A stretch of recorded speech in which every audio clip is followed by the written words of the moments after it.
Hi, I'm Han from Noise Guild, and this is the video walkthrough of our sample library 24ToneGongs, Mallets and Sticks. This is the big video walkthrough, which basically covers everything. If you want just a taste of what kind of sounds to expect in this library, what's in store, you're actually better off with the other video, which is also on the site, which is called Short Patch Pattern Tour. Okay, so what is this actually? This is these are called Thai gongs or Thai orchestral gongs, and they are well-tuned, chromatically playable gongs. That means one gong per key.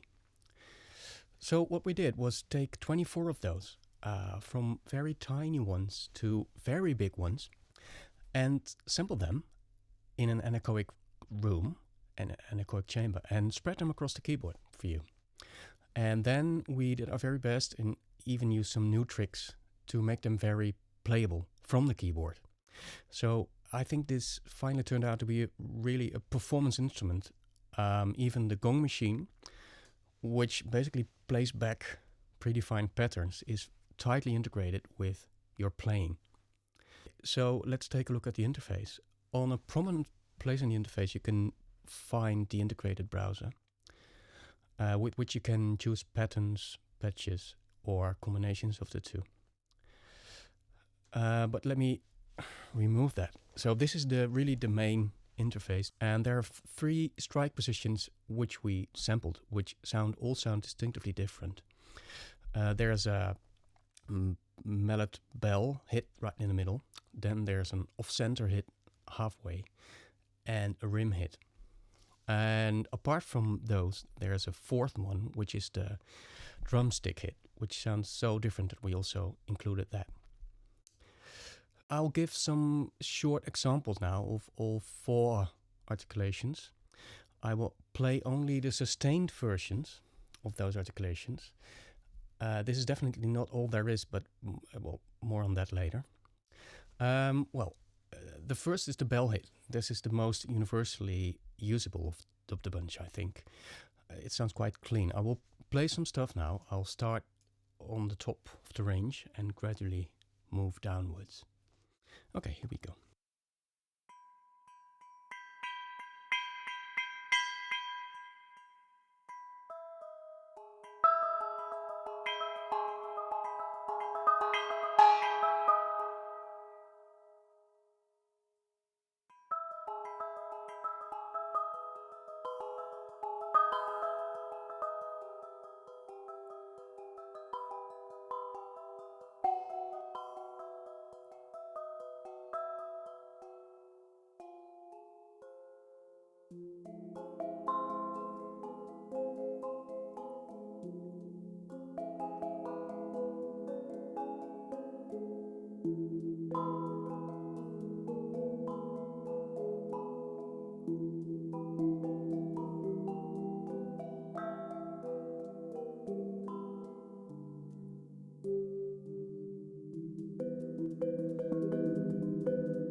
Okay, that's for the mallet center hit.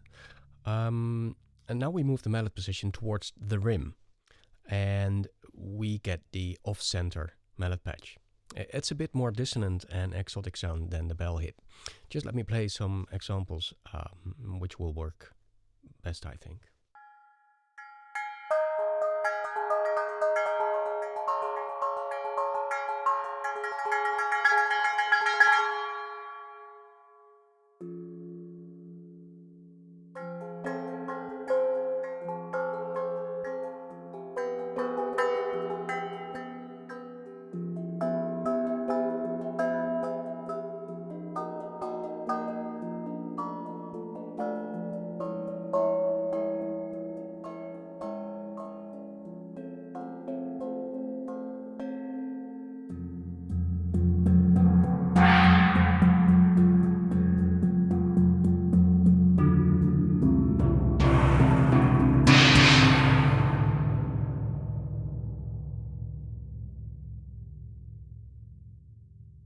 So if we move the mallet position even further, we get the rim strike, which is really the edge of the gong, which gives the most complex sound of the three spectrally. So it's not really suited for playing chords, but it's the most metal percussion sounding of the three.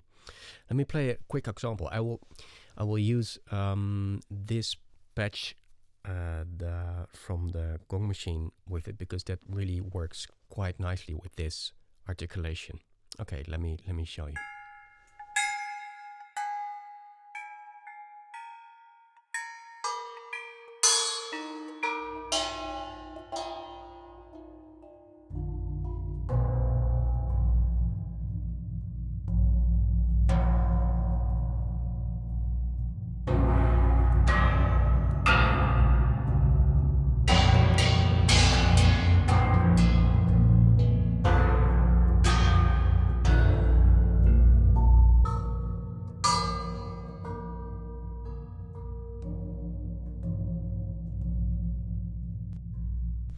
Okay, that was the rim mallet hit. The sound actually gradually moves from tuned to non-tuned percussion when we move towards the rim of the gongs. Like I said, there's a fourth articulation. There's a stick hit. How does this sound? Well, imagine a set of 24 cymbals with a more defined, clear pitch, and you're close. Let me play some stuff with these too.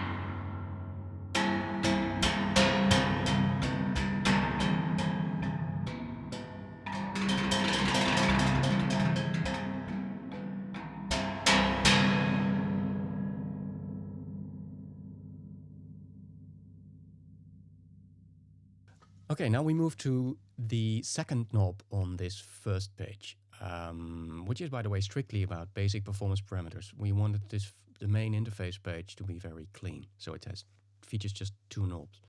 The really tweaky stuff, if you want to tweak stuff and fine-tune the patches, is on page 3. I'll cover that later. Like I said, we recorded not only sustained samples, we recorded a lot more. To start with, we recorded clamped versions, damped versions of all gongs. So you grab the gong and then it sounds very short and percussive, totally different from a normal sustaining gong. Apart from that, we sampled the process of that clamping and releasing itself. So the actually grabbing of the gong, and also the release of the gong so it can resonate freely again. And we sampled all that also for 24 gongs in multiple round robins. So you understand we had this quite massive amount of sample data. And to make all this intuitively playable, we combined all these to behave a bit like familiar instruments. And by the way, the pedal plays a very important role in this, like I said earlier. So if you don't have one, you should get one. They're very cheap. And if you're a real sustained pedal hater, of course you can use another controller for that purpose. So the play knob, this second knob, is about the way all these samples are controlled. The first mode, is the sustained articulation I played earlier, with an important role for the pedal. When hitting the pedal, all gongs get clamped and stay clamped until, so you can play and keep the pedal in. Until you release the pedal, you hear all the gongs release again and they're sustained. Let me demonstrate this.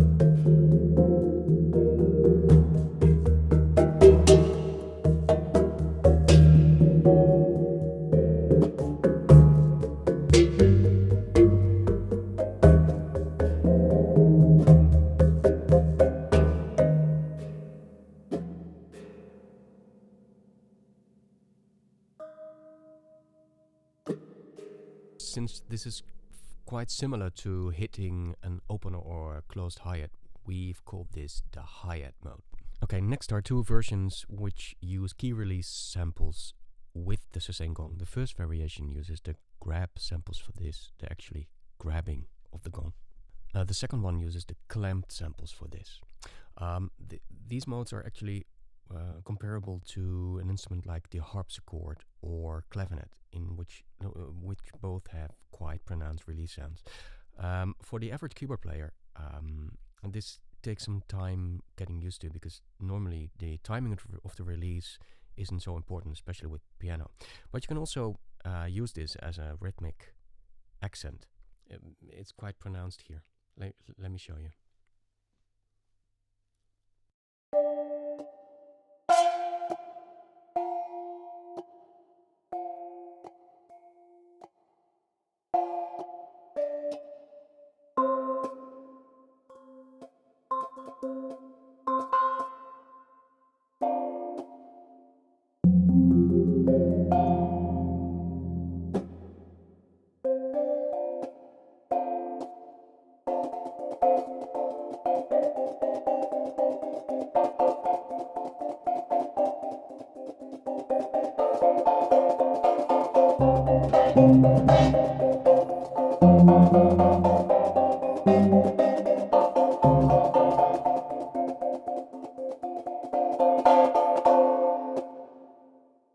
Okay, you might have noticed that there's some reverb on the instrument, and maybe you just also heard me saying these were anechoic recordings. Well, that's correct.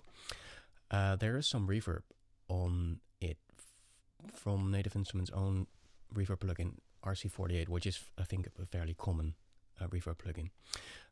The whole point of the anechoic recordings is that reverb works very effectively on it, because there's not any reflections in the original recording.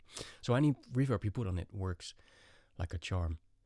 On the other hand, you really need reverb, because you always tend to hear acoustic instruments inside into their own environment, and here there is no space around it.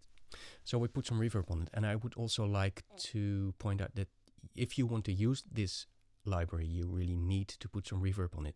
Except, of course, if you're really into this hyper dry magnifying glass sound of the original. Okay, now we go to the second one.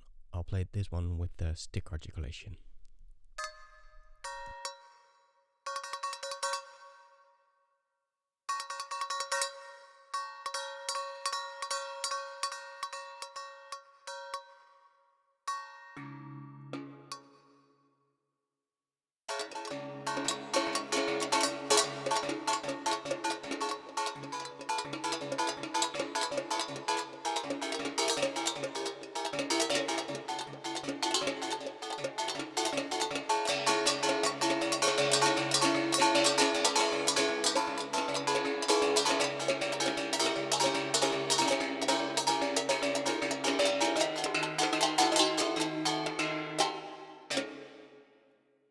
Okay, sorry for the somewhat sloppy playing there. Like I said, it takes some time getting used to for the average keyboard player. So the next two modes have the clamped articulation as a base, so they work the other way around. And when you hit the pedal, they resonate. They can resonate freely. That works a bit like piano pedals, so that's why we baptized this mode the piano mode. Okay, let me play you some examples.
And there's a final one, which is the same, but with a defined release sample, like with the earlier two modes.